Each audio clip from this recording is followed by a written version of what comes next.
आईस्क्रीमसाठी आपल्याला एक पॅन लागेल।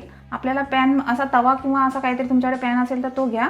आता मी बटरस्कॉच आईस्क्रीमसाठी पहिल्यांदा कॅरमल क्रंच करून घेते। त्यासाठी मी साखर घेतली आहे, 1/4 कप घेतलेला आहे। गॅस मी कमीच ठेवला आहे आणि मग आता आपण ह्याला पूर्ण असं वितळून घ्यायचं। गॅस मीडियम ठेवून मग वितळून घ्यायचं।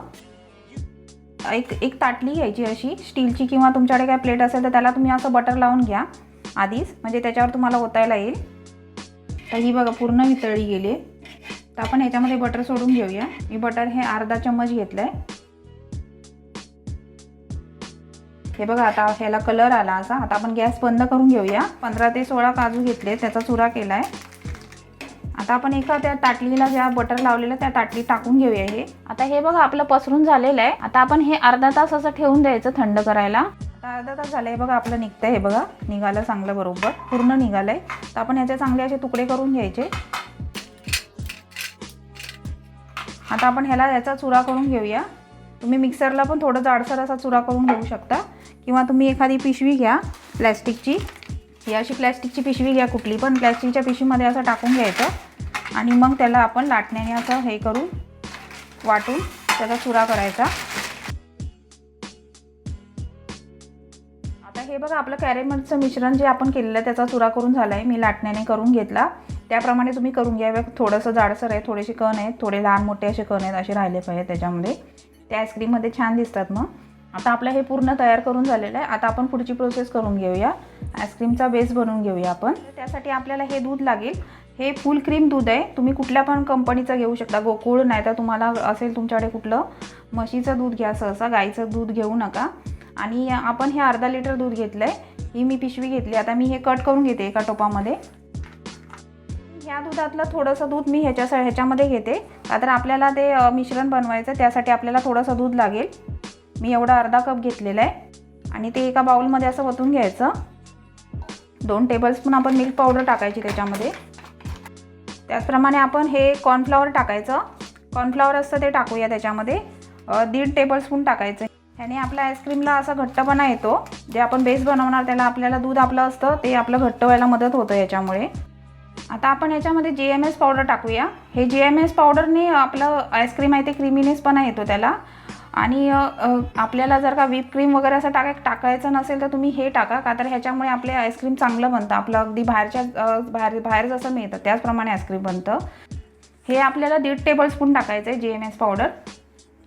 हे बघा 1 आणि ½ आता मी ह्याच्यामध्ये हे बघा CMC पावडर टाकत आहे। ह्याच्यामुळे आपलं आईस्क्रीम मेल्ट होत नाही, अगदी मस्त सेट होतं, त्यामुळे मी हे टाकत आहे। हे आपण थोडंसं टाकायचं, जास्त टाकायचं नाही।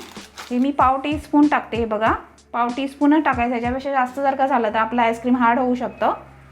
आता आपण हे सगळं मिक्स करून घेऊया सगळं नीट। हे मिश्रण आपलं नीट मिक्स करून झालंय। आता आपण ते दूध जे टोपामध्ये होतं ते गरम करून घेऊया। आता ह्याला एक उकळी येऊन देऊया चांगली। मग उकळी आली की मग आपण साखर टाकायची त्याच्यात। आता हे दूध बघा आपलं उकळलं गेलं आहे। आता आपण ह्याच्यामध्ये साखर टाकून घेऊया। साखर मी अर्धा कप घेतली आहे। आता ह्याला पण चांगली उकळी येऊन द्यायची। आता हे बघा ह्याला उकळी आली आहे चांगली। आता आपण ह्याला 5 मिनटं असंच हलवत राहायचं। आता हे बघा 5 मिनटं झालेली आहे। आता आपण हे जे मिश्रण केलेलं ते आपण त्याच्यामध्ये टाकून घेऊया। खाली हलवायचं आणि हे हळूहळू टाकायचं, म्हणजे त्याच्या गाठी होत नाहीत। हे पण आपण आता मीडियम गॅसवर 1 ते 2 मिनटं हलवायचं, जोपर्यंत ते घट्ट होत नाही। आता हे बघा आपल्याला 1 ते 2 मिनटं झालेली आहे। 2 मिनटं मी होऊन दिली बरोबर। आपल्याला मीडियम गॅसवर ह्याला आपल्याला 7 ते 8 मिनटं लागलेली आहेत। त्याप्रमाणे तुम्ही करा, म्हणजे तुमचं मिश्रण पण असं बरोबर होईल। हे अशा प्रकारे झालं पाहिजे असं। आता मी गॅस घालवते आणि ह्याला आपण आता गाळून घेऊया एका बाउलमध्ये।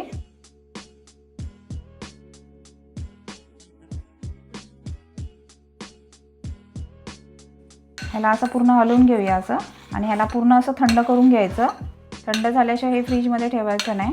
आता हे बघा मिश्रण आपलं थंड झालं आहे। तर आपण याला पॅक करून घेऊया। तुमच्या भांड्याला काही झाकण असेल तर तसं झाकण लावून ठेवलं तरी चालेल। आता मी हे फ्रीजरमध्ये ठेवणार आहे। आता हे बघा 5 ते 6 तास झालेले आहे। आपण खोलून बघूया। हे बघा हे 5 ते 6 तास ठेवलेलं आहे त्याला। आपलं बघा कसं जमलं आहे नीट। हे असं जमलं पाहिजे। ह्याच्यापेक्षा जरी गच्च जमलं तरी काही नाही, आपण ते फोडून घ्यायचं। बर्फासारखं जमलं असेल तर तुम्ही फोडून घ्या आणि मग मिक्स करा। मी याला थोडा वेळ बाहेर ठेवलेला त्यामुळे थोडंसं हे झालं आहे, ते मेल्ट झालं आहे। आता आपण हे मिक्स करून घेऊया. आपण ह्याने पण मिक्स करू शकतो किंवा आपल्याकडे हे असतं हँड मिक्सर, त्याने आपण मिक्स करायचं. ह्याने चांगलं क्रीमी असं फेटलं जातं. स्लोमध्ये आपण पहिल्यांदा 1 ते 2 मिनटं व्हिप करून घ्यायचं. सुरू करते. आता मी लोवर करते. तुम्ही असा बाउल मोठा घ्या म्हणजे त्याच्यामध्ये नीट तुम्हाला असं फेटायला येईल. आता हे बघा 2 मिनटं झाले. बघा आपलं केवढं वाढलेलं आहे ते. त्याचं व्हॉल्यूम बघा केवढं मोठं झालं आहे. असं त्याची साईज वाढली बघा केवढी क्रीमची. ह्याच्यामध्ये क्रीम वगैरे काही न टाकता सुद्धा त्याचं असं व्हॉल्यूम वाढलं आहे. आता आपण स्लोमध्ये हे केलं व्हिप. आता आपण मीडियममध्ये घेऊया. मीडियम पण आपण 2 मिनटं करायचं. आता हे बघा 2 मिनटं झालेली आहेत. आपण आता फास्टमध्ये करूया. एकूण आपल्याला 6 ते 7 मिनटं लागतात.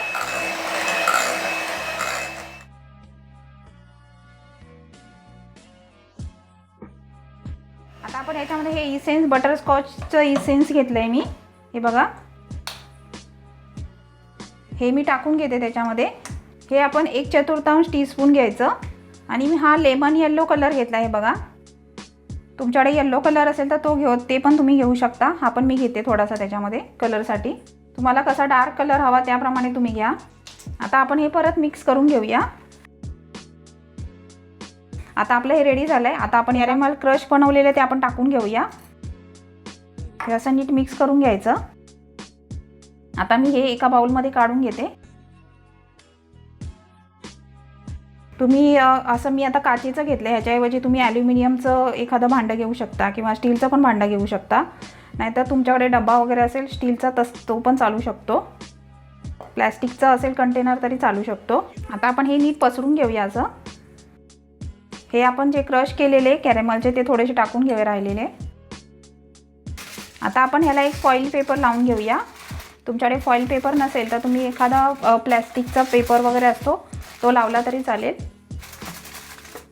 फॉईल पेपर नसेल तरी चालेल. तुमचं जर का कंटेनर प्लॅस्टिकचं वगैरे त्याला असं झाकण घट्ट असेल तरी ते असेल तरी चालेल. नाही लावला तरी ते सेट होतं चांगलं. फक्त त्याला जास्त तास ठेवायला लागेल तुम्हाला. आता मी हे झाकण लावून ह्याला आपण 8 ते 9 तास ठेवायचं फ्रीजरमध्ये. आता हे बघा 8 ते 9 तास झालेले आहेत. आपला आईस्क्रीम तयार आहे बनवून. तुम्हाला खोलून दाखवते. बघा किती छान झालं आहे. एकदम असं गच्च बरोबर झालेलं आहे. त्याला अजिबात पाणी वगैरे सुटलं नाही.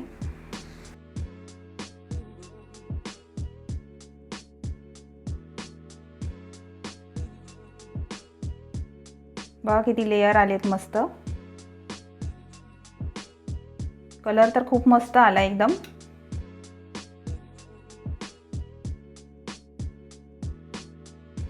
आता हे बघा आपलं आईस्क्रीम तयार आहे. खूप छान कलर वगैरे आला आहे. मस्त दिसतं एकदम छान. तुम्ही अशा प्रकारे आईस्क्रीम नक्की बनवून बघा.